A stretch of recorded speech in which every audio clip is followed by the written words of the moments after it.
Hey folks, today we will fix unknown device issue in Windows 10. There will be two parts of the video. First, we will talk about how we can fix the issue, and in the second part I will explain to you why this error occurs. So without any further ado, let's get into the video.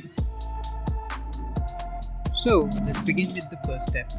Press Windows plus R on a keyboard, type dev mgmt.msc. What this will do is open up your device manager. You can simply open your device manager by clicking on the Windows icon, clicking device manager from here.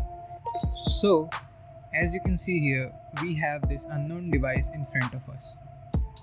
So to fix it, double click on it, go to details, go to property and select hardware IDs. After that, you will see there are three values here. Click on the first value, right click, copy, open up your browser, paste that and search for it. Now here you will see which type of driver it is. As you can see here, this is a Sony firmware extension parser device driver.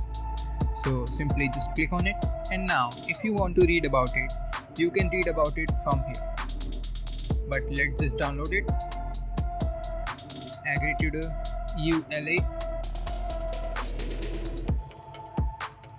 and now the download will start. Okay, so after downloading, open the folder where you have stored the file and double click on it to execute it. And now as you can see, the program has been successfully executed. So let's go to device manager, and here as you can see there is no unknown device left and the driver problem has been resolved. Now let's talk about why this error appears.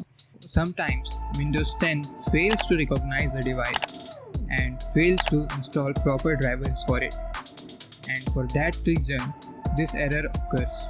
Windows 10 automatically scans and installs required drivers for your hardwares which you connect to the PC, but sometimes Windows fails to do that. So we can fix that issue from our own side. So that's all for the video. Make sure to like, subscribe and share this video with your friends.